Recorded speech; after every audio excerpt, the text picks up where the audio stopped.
Welcome back to Cold Derby. I'm Christopher Rosen. I'm joined by Joyce and Joyce. We have so much to talk about. We have so much news and big movies that you saw that I have not seen. I know. I saw 3 movies the past 5 days, and you did Wow. not. I did not I see know. those three movies. No, you've seen Black Panther, which we'll talk about a lot today. Glass Onion, which I'm going to see Monday, so we will save that for next week. And The Sun, The the Sun. Best Picture winner, The Sun. Oscar contender across the board. The Sun. It's done so well on the festival circuit. But no, there's a lot of news, Choice, including we have an Oscars host, and we have the first moving image, perhaps most importantly, of Brendan Fraser in The Whale. Sort of moving. He talks in the trailer. There are moving images, So, and and then we had another trailer this morning on Wednesday. yes, I A Want to new Dance with trailer. Somebody, the Whitney Yeah, Houston biopic, which had a trailer previously, and now is, I think, as you said rightly, it is Bodyguard, the movie, the biopic. yeah. The making of the Bodyguard. That's what it looks Colon like. colon the series. Colon the film. Well, let's start with The Whale, Joyce. So The Whale premiered at Venice, which was in August, end of August, early September, and standing ovations, and also, like we have talked about, some very angry and upset reviews, but a lot of people just bowled over by the Brendan Fraser performance. He's a front runner, win Best Actor, and it's been through a bunch of different festivals, and there has been one single photo of Brendan Fraser in the movie that everyone has been using on every article about The It just Whale. sucks whenever you write about the whale, because you have to use the same photo over and over again, and that's just bad for UX, user experience, because your eyes Certainly. just glaze over when you see the same photo over and over again from the same And movie. and as you rightly pointed out, it's a very tight crop from about here, the middle, like right below the neck up, because they've really been trying to not show the physical transformation that Brendan Fraser has undergone for the movie in this still photo. And so now we finally got a trailer. I thought the movie comes out in a month. Like, it's December 9th, I believe. Today is November 9th. So we're a month out this week on Election Day. They released the trailer. Nothing else was going on. So A24 is like, let's drop it. It was a very savvy move because they know what the discourse was going to be. And it's about a less than 90 seconds, and it seems like it's presenting itself as a very emotional movie about how it reminded me a little bit of Wes Bentley's speech about the plastic bag in American Beauty.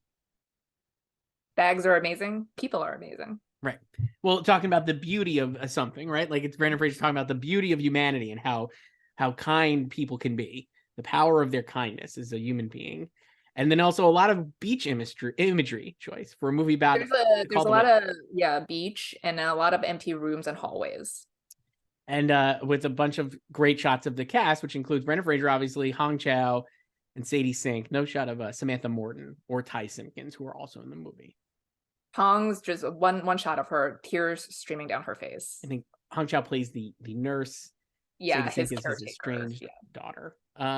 Yeah, I mean, I don't know. It looked like a movie that would be very emotional and that people will respond to, and they have. So I guess there you go.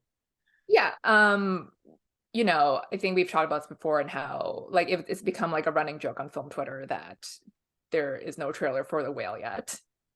And it's like, will they ever release a trailer? And it felt like they were just trying to control the discourse around it as much as possible. Right. And like people, like the general public's reaction to it, and they still are doing that, because you don't see any full body shots of Brendan Fraser in this. It's more of a teaser than a trailer. Who knows if they'll even release a full trailer? I mean, I feel like they might. Probably like maybe like 2 days out. Yeah.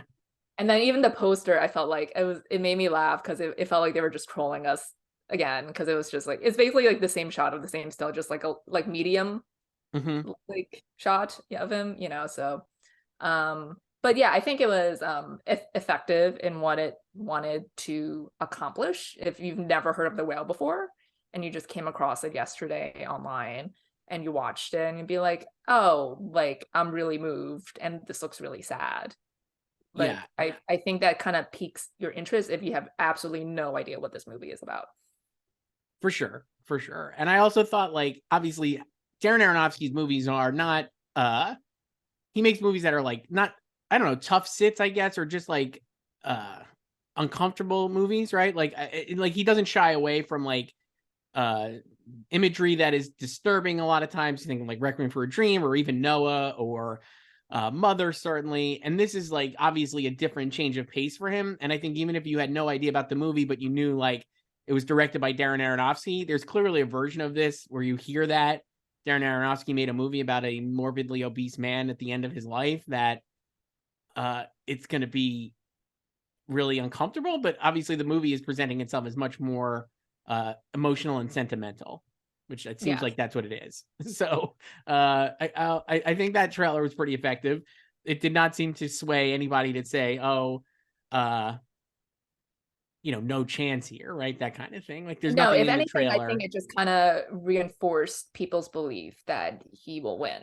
Right. Because it's very emotional. They picked neither one of us have seen it. I know a few people have seen it. Did you cry at the trailer? I didn't, but I was like, oh, I could see crying during this, honestly. So there you go. I was like, oh, if it's going to be that kind of thing, like I could see being like moved by it. And certainly whether or not I'm always of the opinion when I cry at movies, sometimes I'll get mad or I'll just be like, I was manipulated into crying during this movie. It didn't earn my crying. So I'm not sure. I think the jury is still out on whether The Whale will be an earned my tears or manipulated. But I think the other part of it too is like a lot of people can't decipher that they were manipulated into crying. Like they just realized they cried. Right. And so they think that was like good writing and like good filmmaking. Right. So but that was The Whale. And then today, Joyce, we had another one, Best Actress contender Naomi Ackie as Whitney Houston in I Want to Dance with Somebody. So a lot of dialogue and speaking here. I think she really nails Whitney's voice. Like obviously she doesn't look like her, which is fine. I don't care. But yeah, I think I also just love that it opened with a like real footage of Oprah introducing Whitney Houston. Really good. Yeah.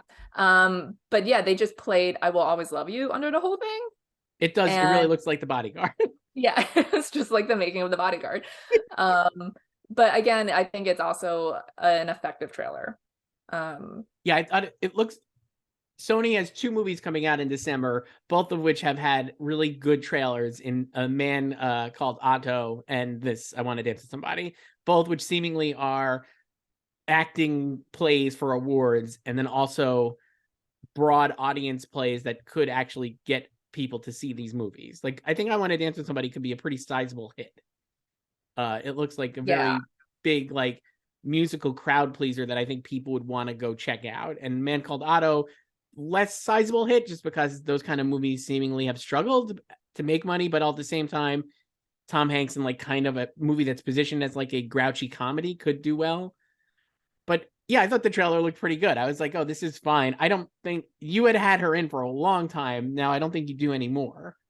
We haven't seen this. So I don't even know. I would say a long time. Like I think I've had her out longer than I've had her in. Like I had her in when we did this in March and again in August. Right. So that's what I mean by long time. But I mean, like now that we're kind of like in the real world here. But like it's like I haven't had her in since we've seen her competitors.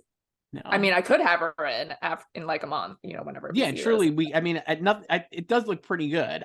I'm always like, so I don't think she's really singing, though I don't know. You know what I mean? Like not hitting that note and I Will Always Love You.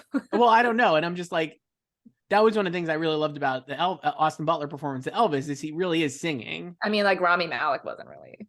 Rami Malek was not singing, and I took a big umbrage with that. I think McCartan, the writer of Bohemian Rhapsody. Yes. I took great umbrage with that because I was like, Bradley Cooper is singing, and I still will die on that hill that Bradley Cooper should have won Best Actor for A Star Is Born instead of Rami Malek for Bohemian Rhapsody. But I mean, who knows? We'll see. Naomi Ackie does look pretty good. I like you said, she doesn't necessarily sound like her, but I think it definitely has based on the trailer, there's a lot of moments for her to really to shine. It looks like a lot of emotional stuff with her dad. Well, I mean, yeah, like Whitney's life was a roller coaster, right. Tragically, very sad. And so, yeah, there'll definitely be a lot of opportunities for her to do actressing. Actressing looks like a lot of actressing in this. Yeah.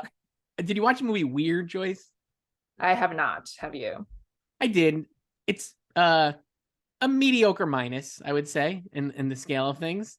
Okay. And it's a parody of musical biopics, which is in keeping with the Weird Al kind of sense.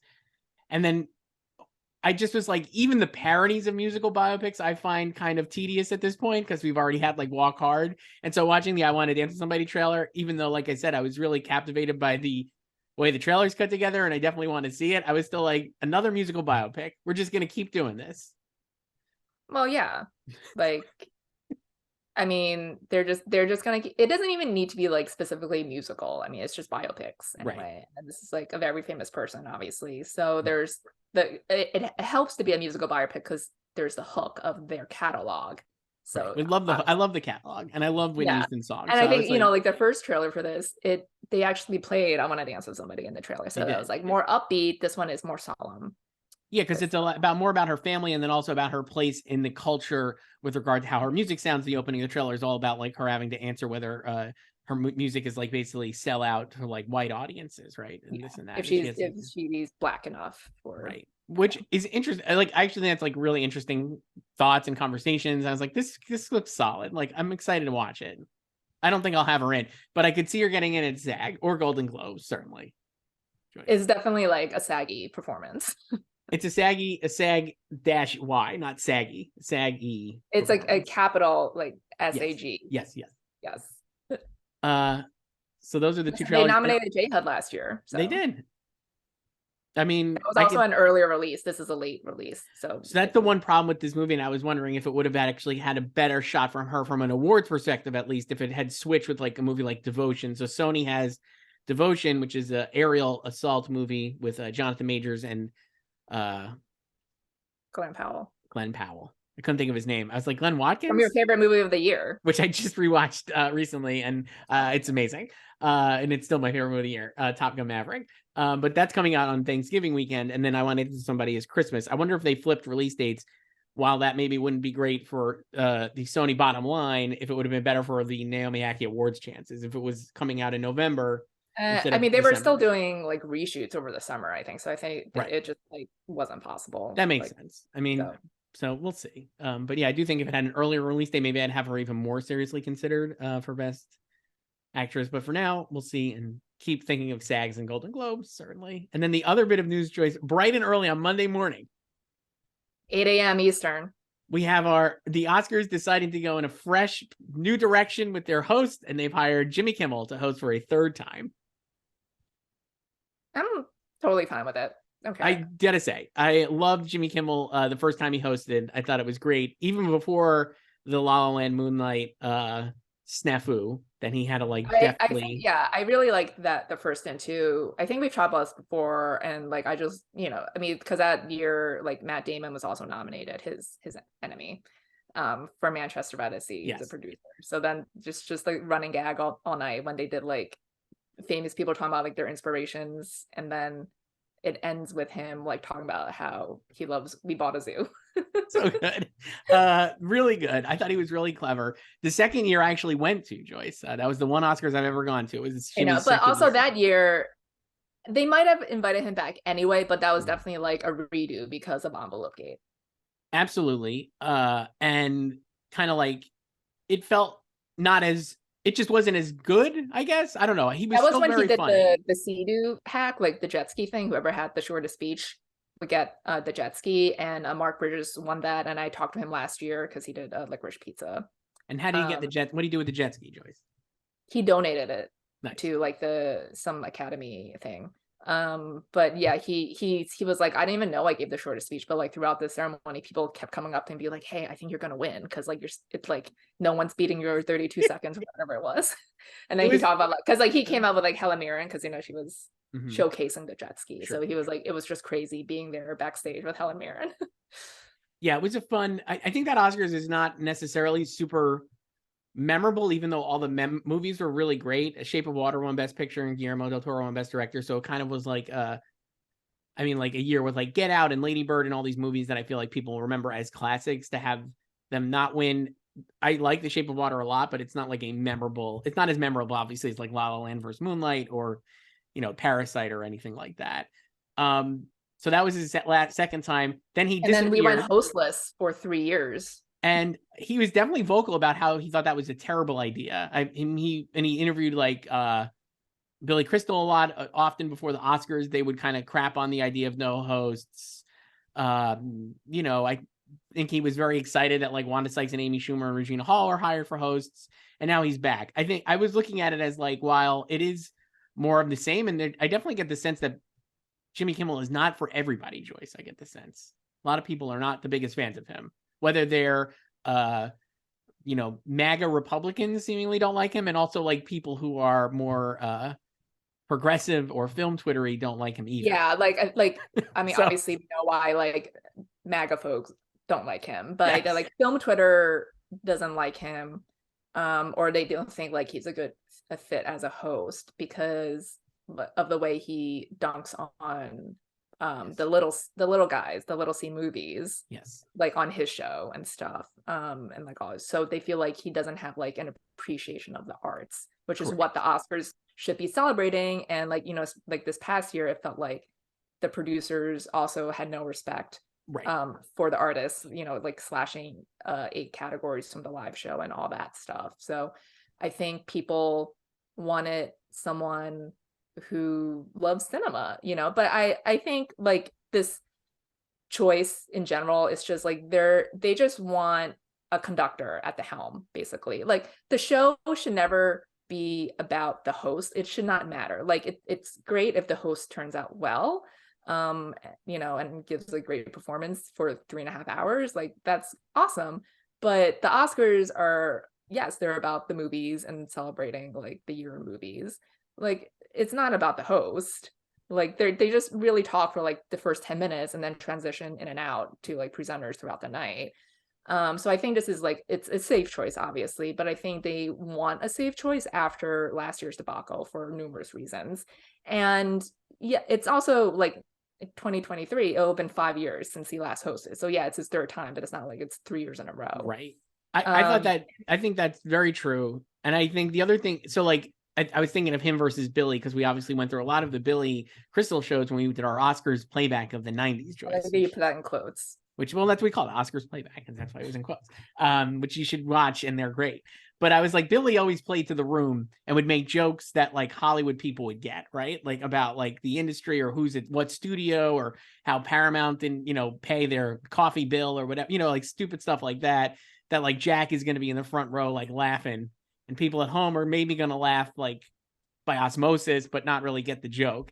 And then Jimmy's whole shtick is just like, remains kind of trying to do the everyman stuff, even though he's one of the most famous people in the world who's like friends with Jennifer Aniston. So it's hard to be like the everyman when you're still like, when you're incredibly wealthy and successful. So he's like an quote unquote outsider because he's not an actor or a performer in a way that Billy was, you know. But he also is still friends with all these people. So it's like, but he like, plays the outsider really well. At Jennifer Aniston's house and they go on vacation together. So, but I think it's also good that they lock down a host on November 7th, 4 months out from the ceremony. Because there's been times where they're super last minute announcing a host. Just this past year, they announced Regina and Amy and Wanda in February. So like it was like 6 weeks out, and it was like, and as we know, like they were trying to like lock in The Rock, and it just didn't work out and all this stuff. So it just felt like they were just trying to find anyone who would say yes. And like it's happened in previous years where it's just like you just hear like, oh, like they were trying to get this person and they said no. So, and it's been like super last minute.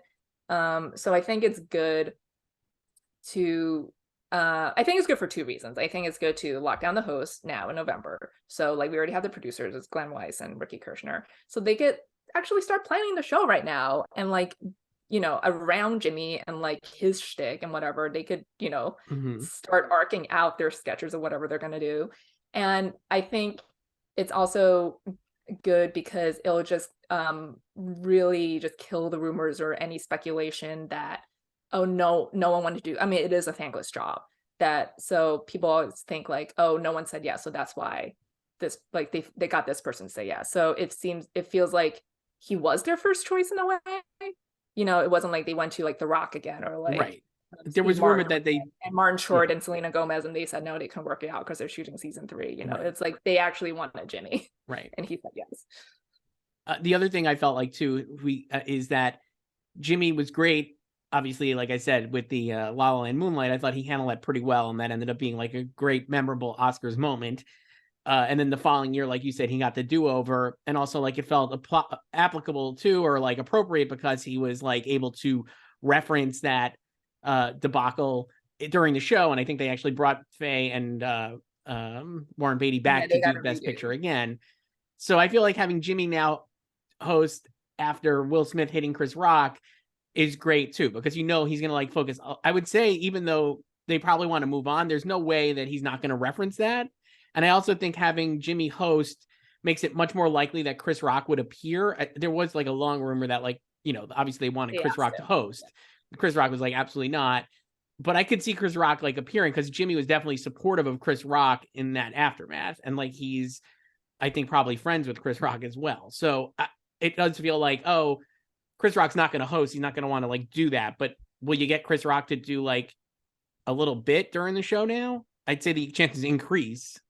But with Jimmy Kimmel. Yeah, like even if he's not there, he could do like a pre-record. Right.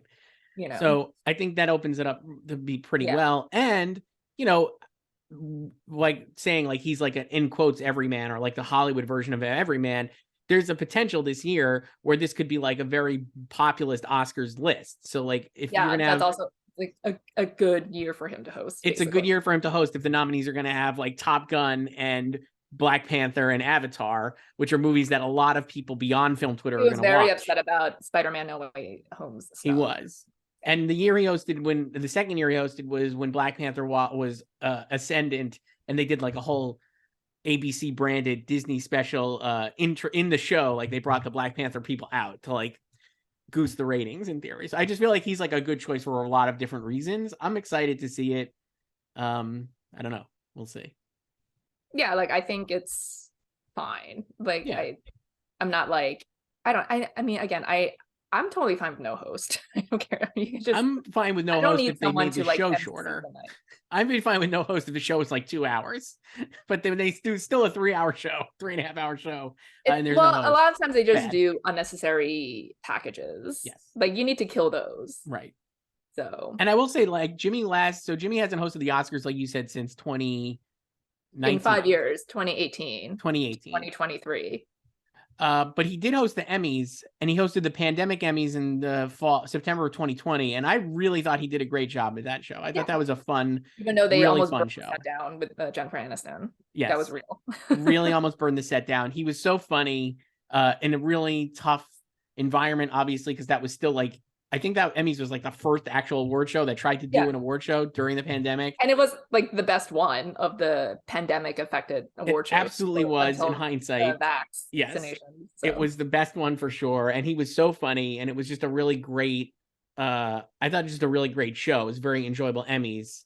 So yeah, I think like, while people were probably not happy with him, like we didn't even mention the Emmys this year when he did the whole Quinta Brunson thing that people didn't like. Which was just kind of like so overblown as usual, and people seemingly already forgot about it. That wasn't even like the complaints I saw when he got hired here to do this. I'm excited for him to do it. I know a lot of jokes about like, will he just spend the whole time on the floor? So I mean, maybe. Like, like, and when that happened on the Emmys, I was like, this is not going to go well on Twitter. Yeah, we knew immediately. It was just like bad call. Yeah. So Joyce, we mentioned Black Panther there. You saw Wakanda Forever this week. I did not get to go on Monday night. I could not go. I had a conflict. I'm seeing it Friday night. You're seeing it with the people. I'm seeing it with the real people. So I'll just say right off the top, PSA, there is a mid-credits scene, no post-credits. So save those 5 minutes of your life and leave after the mid-credits, okay?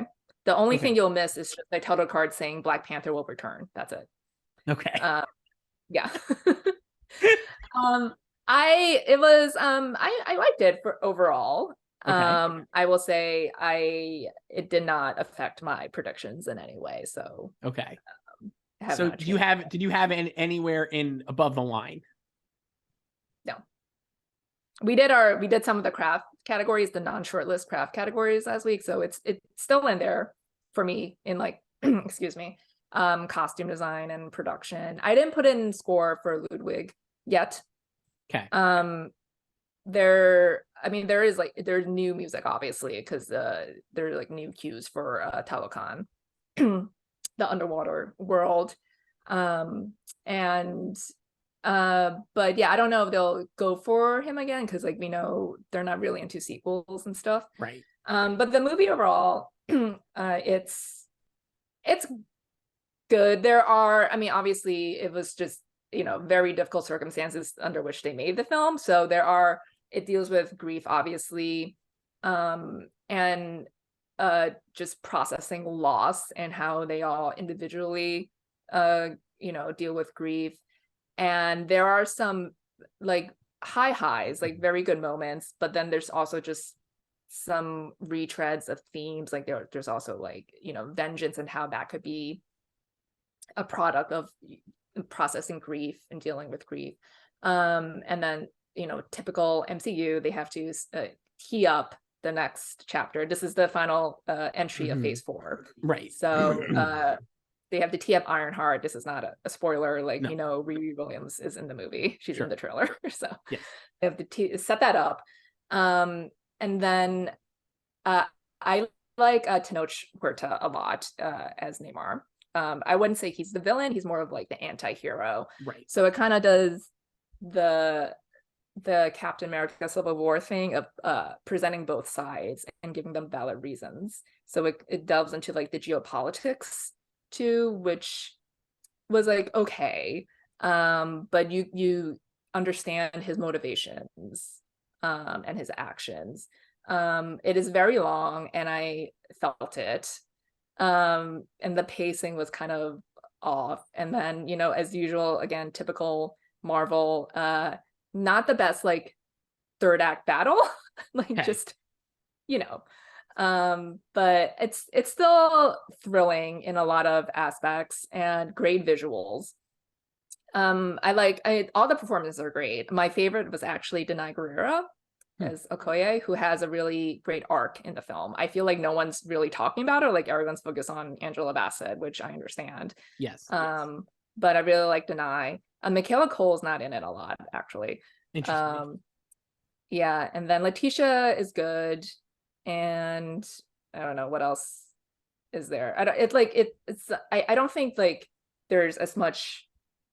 I don't know. It's hard to compare to the first movie because that was such a phenomenon. And this movie could have obviously been so different. But there were just like some of the nuances aren't there as they were in the first film, I felt like, and there's like some perfunctory dialogue. But overall, I think like it's a good Marvel film. I don't know where I would rank it in like my overall rankings. Not that I actually have a list. I have a list. Where did you have where would you have Black Panther on your list, Joyce? The original. The first one? Yeah. Probably in the top 10, but like I know a lot of people have it in like the top 3, but like my favorite MCU films are The Winter Soldier, and Thor Ragnarok. Okay. So my favorite is my top 3. I should look it up. Hang on. I'm gonna look it up because I have it on my phone. I know my top one is Iron Man 3 remains unimpeachable. Of course it is. The absolute best. You're the only one with Iron Man 3 in number 1. And then I have Black Panther, and then Spider-Man Homecoming. And then Guardians of the Galaxy 2 and Guardians of the Galaxy 1 are my top 5. Are such a contrarian. Guardian of the Galaxy 2. Wow. It's great. So good. And Guardians of the Galaxy 1. But I love Homecoming. Is my favorite Spider-Man one, actually. I love all the Spider-Man trilogy is really good. I like all. The Spider-Man trilogy is great. But anyway, Black Panther I think is really great. I actually rewatched it this weekend just to like get back in the mindset of Black Panther. One of the things you said there, and like I said, I have not seen it, so I'm not gonna like speculate, but one thing you said there that I was like, I think a big difference immediately to me that stands out is the original Black Panther is very much Black Panther. It is self-contained in the regard that you could probably have never seen an MCU movie and still be able to watch it. And like, you don't need to watch another MCU movie after it. It's like a pretty self-contained story. And this movie, like you said, with Ironheart and whatever other surprises are in store, surprises. It seems that this is much more of a mix of the original Black Panther vision, which was like, we're going to really focus on this character, and then also feeding the larger needs of the MCU for phase 5, especially because a lot of the movies so far and shows have not done the best job of teeing up phase 5, right? Like maybe Loki, maybe like some of like, you know, I don't even know. Like a lot of these shows are just feel like very well, it's just like isolated. we're in the multiverse saga now. Right. So I would say this doesn't delve into the multiverse at all. Right. I don't think that's a spoiler. No, I don't, and I didn't expect it to, and I would say I'm glad it doesn't, because I much more prefer to like have this story of Black Panther. And so yeah, it is a story of Black Panther and Wakanda, but it's like, you know, like piggybacking off of the ending of the first film, right, and then also obviously the events since then, like the snap and everything. Sure. So that yeah. So that's why I'm like, oh, that is a little not disappointing, but obviously like I would manage my expectations as a movie overall, like from like the Black Panther, the original Black Panther. I was like, all the tech nominations felt like very worthy, in its wins obviously as well, and then the best picture was because it's like a great movie. And while this one I have not seen it yet, and next week I might be on here being like, Joyce, I got Black Panther winning best picture. You're not gonna be surprised. put it in. You're gonna put Angela in. You're gonna put Letitia in. Letitia for best actress. Can you even imagine? I would say like Angela. There's been a lot of the pundit class choice seemingly is very hot on Angela Bassett. Very, when like even after the premiere like 2 weeks ago or last week, whenever it was, like a lot of people high on Angela, and I get it. She is great in a movie. She has her Oscar clip is the one in the first trailer when she's yelling. And so but it's also, it's like, you know, it's like Angela doing Angela things. Right. And I also am like, maybe like, I think when we got the surprise news earlier this year that Michelle Williams was not running and supporting, at least me, I was like, oh man, that category is just a mess. But now I'm looking at it, I'm like, it is like incredibly deep. There are a lot of actresses. It is deep, and it's still the most unsettled category. It's deep, it's unsettled, and it's really good. Like, I mean, for Angela Bassett to get in, I mean, here's our list right now. I'm just going through, like, here's our rankings from a Gold Derby perspective. Jessie Buckley in first, Claire Foy, Kerry Condon, Stephanie Sue, and Hong Chow. That's the top 5. Then Carey Mulligan rising in sixth for She Said. Leapfrogged over Jamie Lee Curtis. Jamie Lee Curtis in 7th. Jean Smart in Babylon. Nina Haas, Thuso Mbedu, Sadie Sink, and then Angela Bassett. And then down the list are Janelle Monáe and Dolly DeLeon, who I feel like both of whom have like better shots at getting nominated than Angela Bassett. Especially like Dolly from like a critical perspective. Right. So I'm just like, I've seen at least one. I think Scott Feinberg Joyce has both Dolly DeLeon and Angela Bassett in. So obviously like there is room to speculate widely here, but it would be Angela Bassett getting in would be like, she'd have to overcome a lot of very other worthy contenders without the baggage of being in a superhero movie, which I still think exists from an acting perspective. Yeah, so, for sure. It kind of like the buzz around her and the conversation around her, it just feels like the same one around Michael B. Jordan for the first one. And that's what other thing I was going to say is watching it, I was like, damn, Michael B. Jordan absolutely should have been nominated. He's so good in the first one. It's an incredible performance. There are a lot of great acting performances. That sounds redundant, but a lot of great performances in comic book movies and MCU movies. Yes. But yeah, I do agree. There is like definitely a bias there. And so like if Michael B. Jordan, I was like, if Michael B. Jordan wouldn't get in for Black Panther when it was like a guaranteed Best Picture nominee, basically. And like Chadwick Boseman wasn't even in a conversation. No. At all. So I was just like, it seems like Angela, I would say, again, I might come here next week and be like, Joyce, great news. You got Angela Bassett winning. Black Panther's going to win Best Picture. Ryan Coogler for Best Director. I would say right now, I'm just like, it seems like a long shot to expect her to get in, I would say. Yes, not saying it can't happen. I felt like I loved her in it. She's great. She has a lot of very emotional scenes. The movie overall is very emotional, as you would expect it. It seems like it. Yeah. I didn't cry, but you'll probably cry. I don't know. I was like trying to think, will I cry? We were just talking about The Whale before, where I'm like easily manipulated. Ryan Coogler is like a great filmmaker and kind of very earnestly avoid sentimentality, I feel like, with his work. It's not manipulative at all. So I was like, I think if I do cry, I feel like he will have earned my tears, because I'm like, oh man, I just love him as a filmmaker. I don't think he's made every one of his movies, I think I've really, really loved. Yeah, I've loved all his movies too. So like, I'm very excited for this, and I can see me crying. I definitely could see it happening, Joyce. Come on. Yeah, I also feel like if like the first movie were not nominated for Best Picture and it wasn't like as big as this was, like I think the reception to this would be different, obviously. But I still think the first movie is better than this one. This is still a good movie overall, I think. Now, for Best Picture, it could, like we have talked about endlessly, there is a lot of space at the bottom, and so there are like probably 3 slots. It could still get in. It seems like I think Kyle Buchanan was like saying he thought it could get in. Obviously, like Scott Feinberg, I think, has it in. Yeah, it could definitely. I mean, it opens this weekend on Friday, so it'll be big, obviously. And people will see this, unlike some of these other movies. This movie, and it could get in there. I have it in my SAG Ensemble predictions and one last time, as you remember. I can see it getting in there again. No, I was gonna say, so Tenoch Huerta is Namor or Namor? How do they say it in the movie? They say it both ways. So he there's a backstory about how he got that name. Oh, cool. I look forward to hearing it.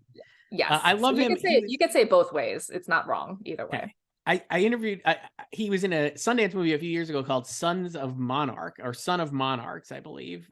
Very small movie. And I interviewed him for that, for our site here. And it was a nice interview. He seemed really cool. And yeah, he's, he was on Jimmy Kimmel a couple weeks ago promoting Black Panther. So a very charming, engaging guy. So highly recommend the interview. He talks about how he, I wouldn't say lie, but withhold the truth from Ryan Coogler when Ryan asked if he knew how to swim. Right. And he just kept saying, I've never drowned. That's awesome. Yes. That rules. Love him already. That's how you get around it. But yeah, he's really good in the movie. And he gets the introducing credit in the credits. Oh, cool. Yeah. So I guess they didn't see Sons of Monarch then. No, I guess it's like introducing him to American audiences because he's a sure. That makes sense. Yeah. He's like the Julia Roberts. America's the only country that matters. Okay, listen.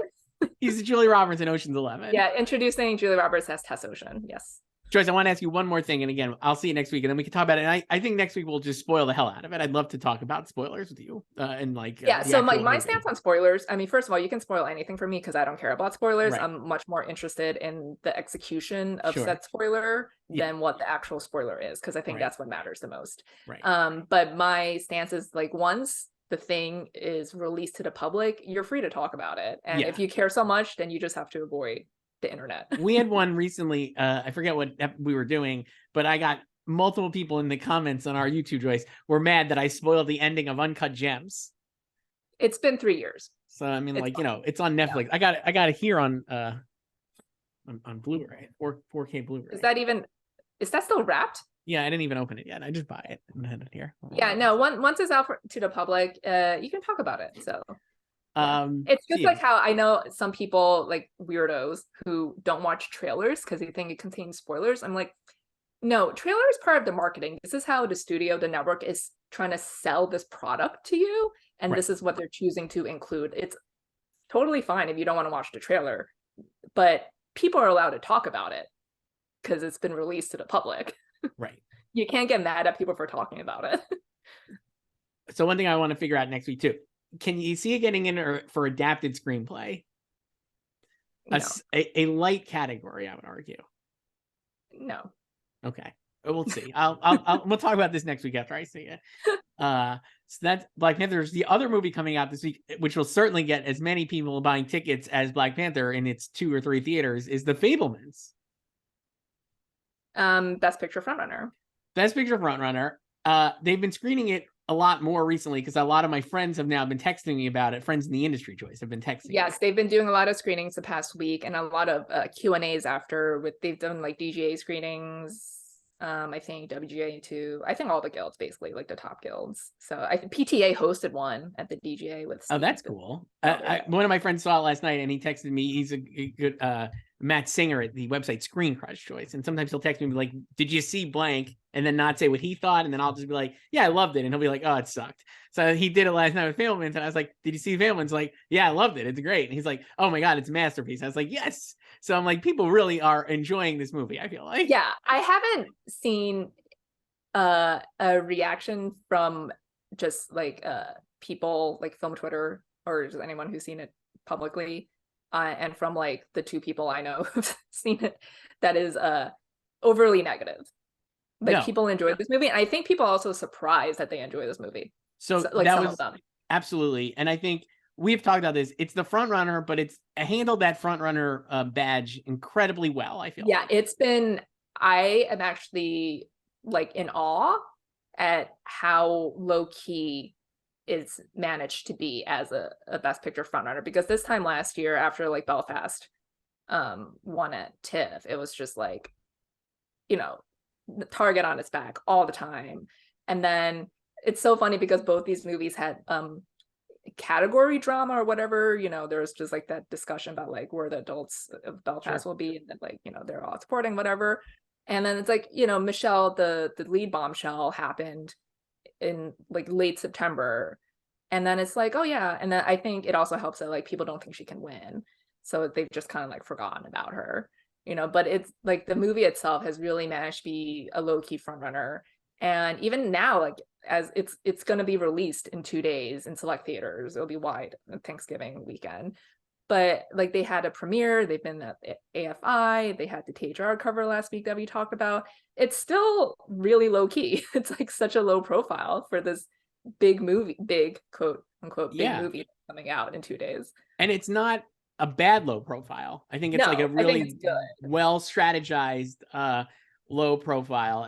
And again, I think it helps that everyone, if I had to say the broadest consensus was everyone liked it, and weren't like over the top effusive with their praise, right? Yes, it's like a movie that was not like, you have not been hammered over the head with this is the greatest movie of all time, even though I think which it is was also like the reactions out of TIFF, right? It was just like everyone's just like, this is a great movie, but not like bold lights, all caps, great movie. And even though I think it is a masterpiece and I think it will stand the test of time, I think that it shows how Spielberg makes movies, maybe I'm giving him, I don't think I could ever give him too much credit, but I'm like, I feel like Spielberg makes movies that are both in the moment watching them, you like are like loving it, and then you're still loving it like weeks or months later because you're still thinking about how he, you know what I mean? He's like he's not like, it's not like he's making pop songs.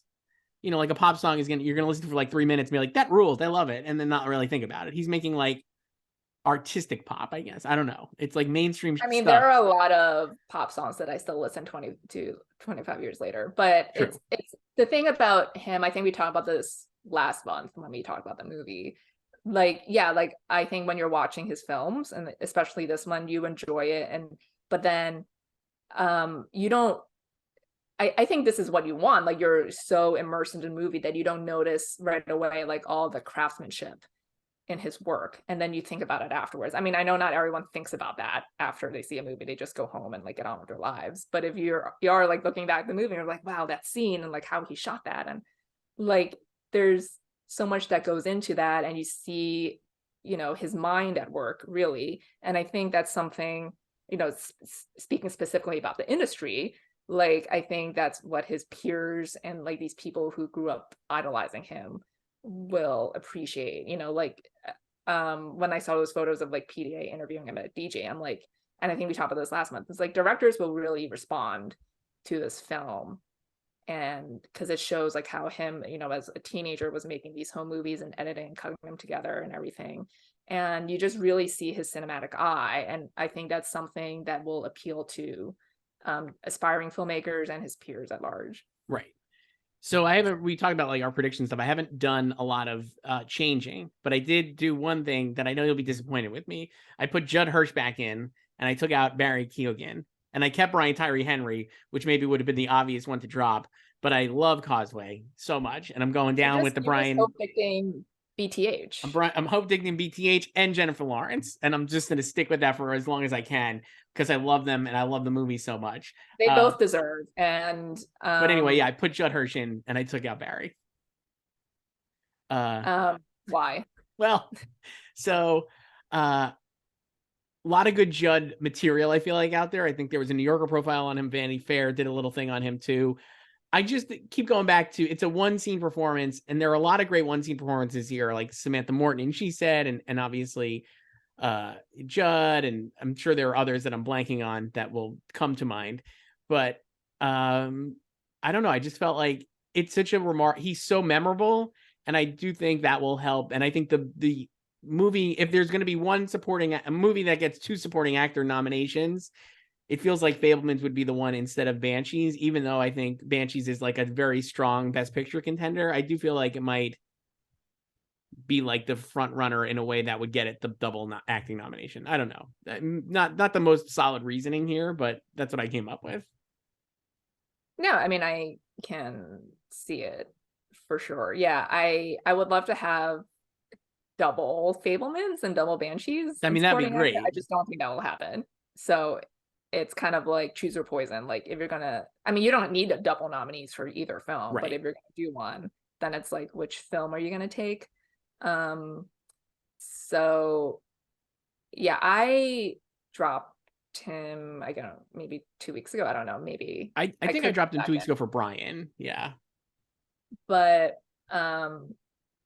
yeah, like he does have just that one scene, but he's really good and obviously a legend. And he could just be like a coattail too if Fabelmans is gonna be big with right. voters. So I know there's like kind of like, you know, people are like, oh, it's tough one scene, right? You're not going to get in, and like it's like, is it fair to get in for one scene, basically? And like Bradley Cooper last year would be a great comparable, I would say, for the Judd Hirsch performance. But I think the added benefit of Judd Hirsch being this like incredibly lauded industry veteran, and so far doing the 2 profiles that he's done, not seemingly again, another theme this year that we're seeing is these people actually being like, it would be great to get nominated. Like Judd Hirsch in the Vanity Fair one, at least, was like, yeah, it'd be awesome. Been acting for so long, you know, like it's so cool. I just think that that'll help, like that kind of thing. Maybe, I don't know. I mean, well, he's been nominated before, right? But not for like 40 years. It's not like his first nomination. No, it's not like his first nomination, but like he's not been nominated for like 40 years, right? Yeah. Ordinary People is what, but it's not like, you know, Jamie Lee Curtis is like, I'm no, I know that. Waiting for my first nomination. Right. So, but yeah, I don't know. I think I mean, if there somehow ends up being like double Fabelmans and double Banshees, then that just helps Ke Huy Quan, because I think he's still number 1. I still think he's gonna win. Yeah, I mean, so yeah. So I mean, that has only the double has happened once in supporting actress. It was Pinky and Come to the Stable. They both had double nominees. Wow. And then Ladies McCambridge won for All the King's Men. This would be another great opportunity for us to say, like, a lot of people are mad that I feel like the Oscars are Emmying this a little in these categories, right? Where they're only going to watch like a couple of movies, and then you get the multiple nominees. That potential for this year is very high. I think because in supporting actress, you could have it too, basically.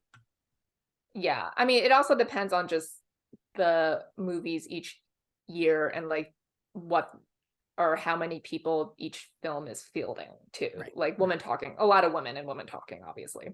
So it does what it says in the box. But yeah, like I think, well, the other thing about the expansion past 5 nominees in Best Picture is that I think like 5 is so manageable, right? Like everyone can handle, or like especially after nominations, everyone can handle watching 5 movies. Like you can do that in a weekend. You know, but now like we have a hard 10, and even when it was in flux between 5 and 10, I think like in your mind, you just feel like you just have so much more to watch when it's more than 5. Right. Like I have friends who like text me like, oh, you know, like every year, like, oh, what should I watch? Like which like Oscar nominee should I watch?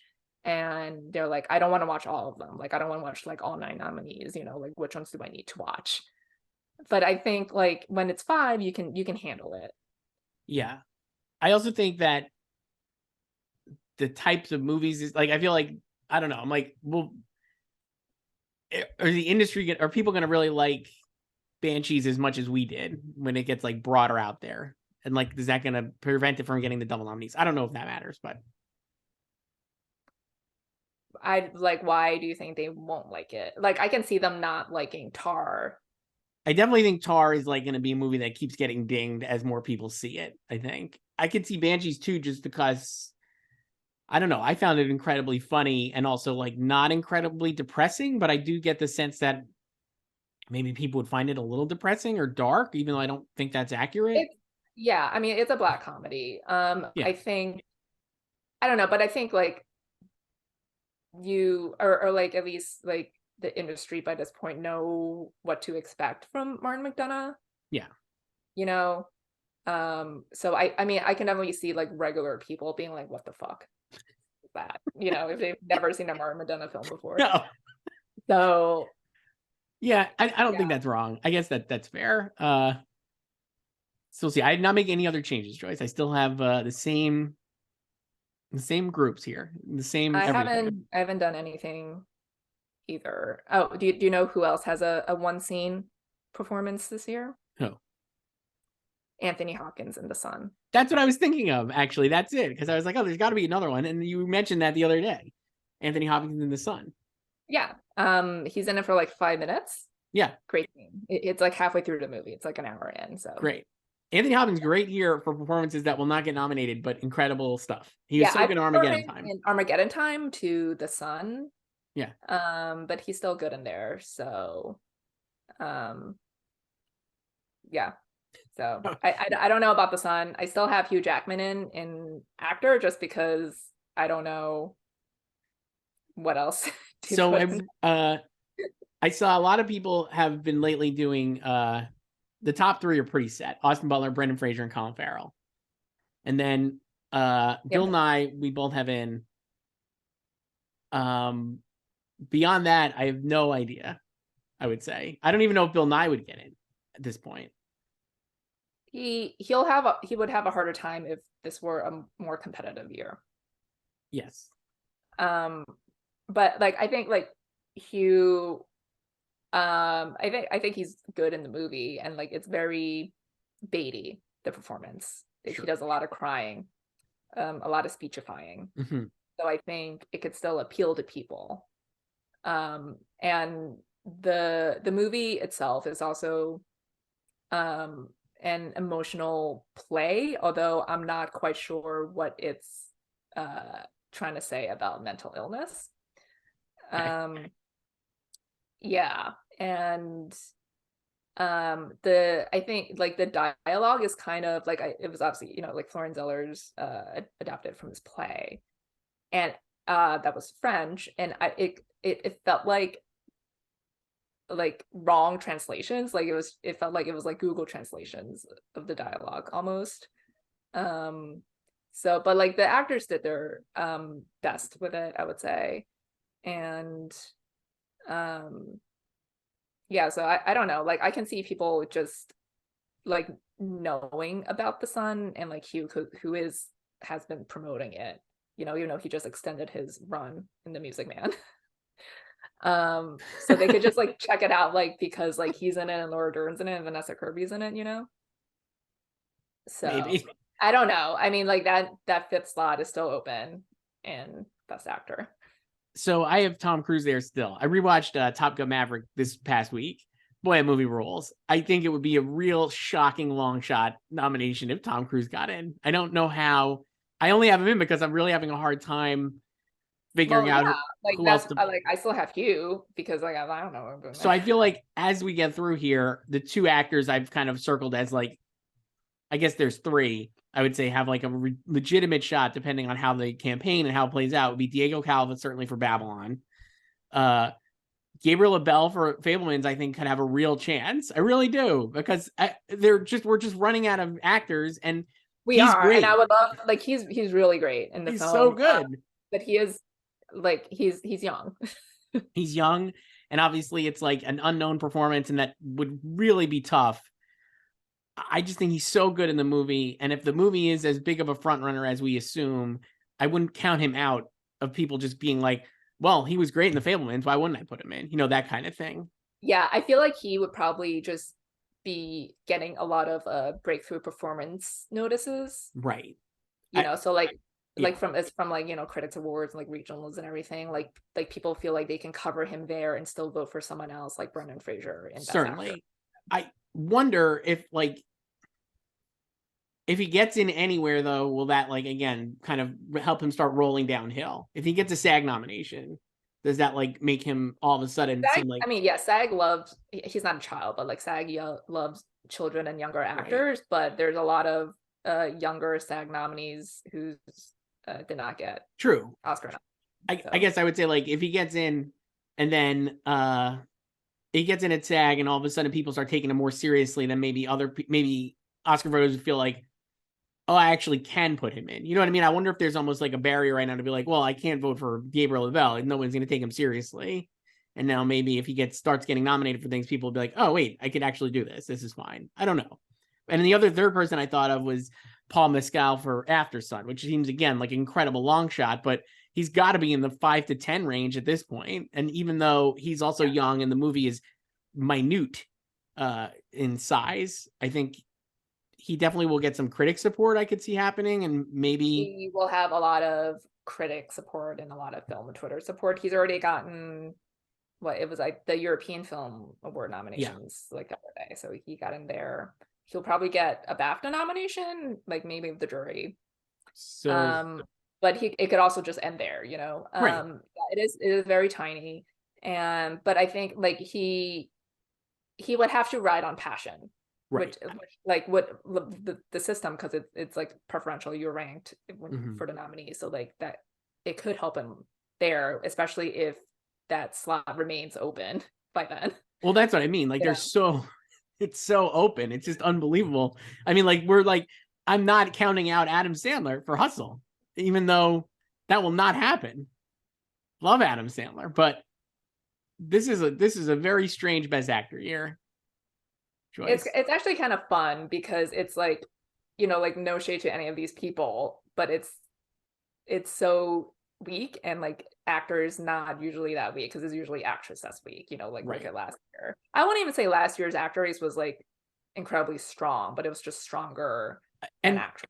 I think what we're saying too is the films that Hollywood always makes, you know, with the strength aspect, it's almost like I mean it more like in depth, right? Like I mean like Best Actress, you could come up with like 15 actresses at this point. For Best Actor, it's a much smaller list. There's not a lot of serious contenders. Yeah, and then we've talked about this before, and how the strength of your candidacy as in Best Actor is usually tied to the strength of your movie as a Best Picture contender. Right.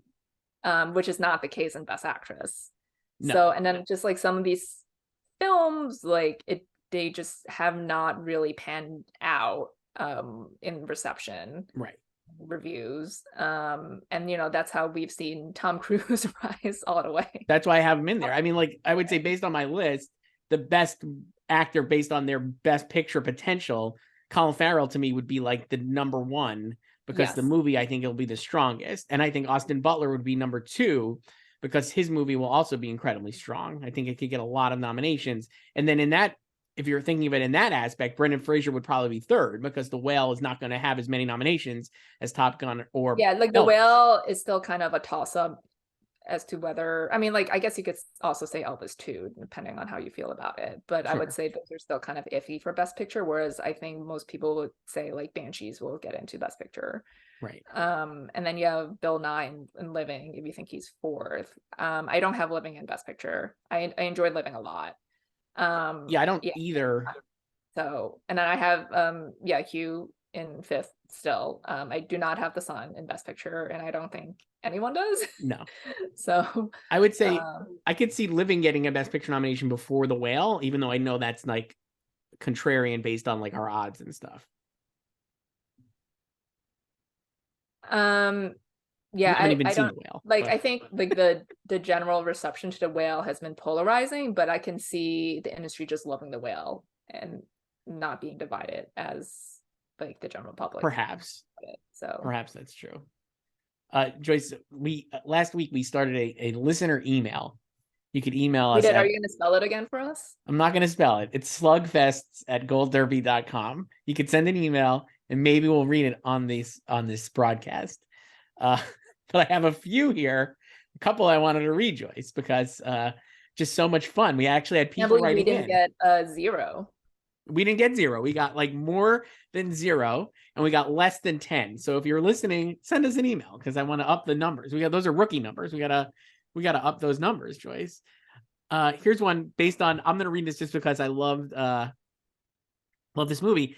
Why isn't this is from Matthew? He writes, "Why isn't anyone talking about Val Kilmer's supporting performance in Top Gun Maverick? What a moving performance!" And I did not write this one. I think we mentioned that as a potential Oscar clip for Tom Cruise. I think so. So I rewatched, like I said, Maverick this weekend. Man, that movie is so good. I cannot stress how good it is. It's so entertaining.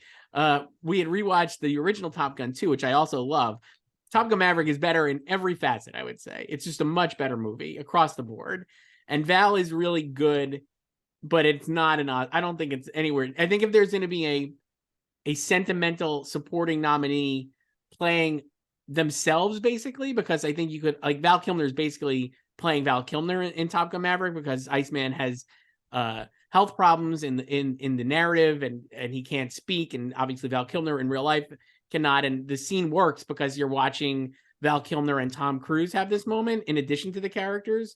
But I would say if there's going to be someone who gets in on that kind of aspect, it would be Ashley Judd for She Said, playing herself, because I think that's a really effective emotional moment. She's actually in it quite a bit. She's in it much more than I wouldn't say quite a bit, but yeah, more than Val Kilmer. She's in, like, Val Kilmer's in one scene, and then he texts Tom Cruise a couple of times. So obviously he's not texting, but you're at least thinking of him.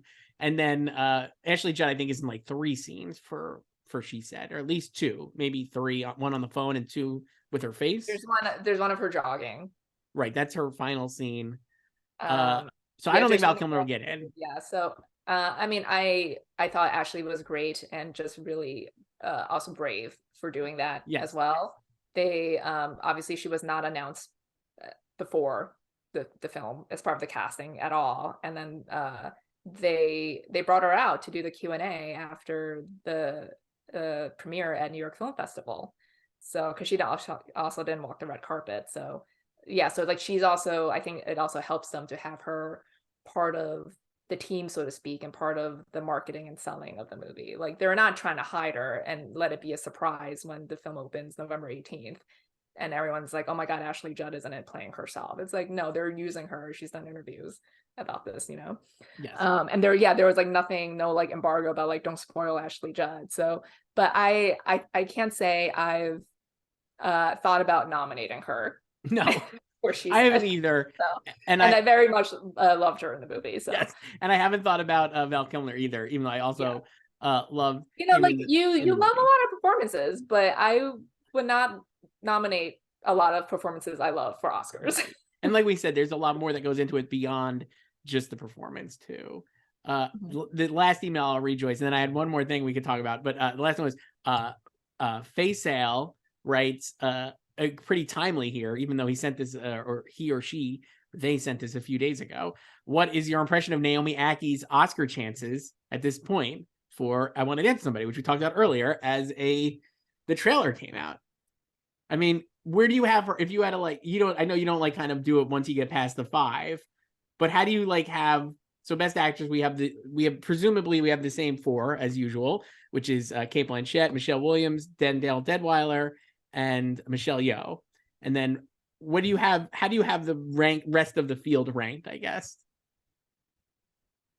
In my mind. In your mind. I think so. Yeah. You have J-Law. I still have like I would have J-Law, just hope getting her in 6th because I really do love that performance. So I would. And I would have Viola in 6th, I think. So yeah, so we have the same top 6 basically. I need to look at the whole list. Hold on. Okay. Let me pull up the list too. Yeah, that'll make it easier. Best Actress. Oh my goodness. Oops.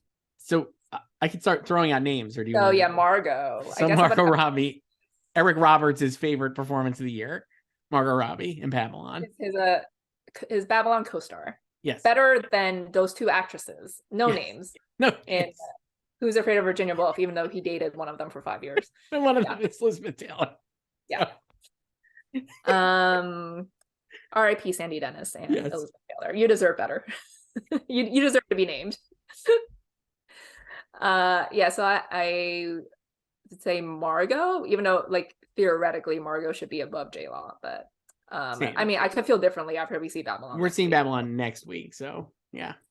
And then so in the odds, Olivia Colman is still hanging around Empire of Light. I can see her happening too. Yeah.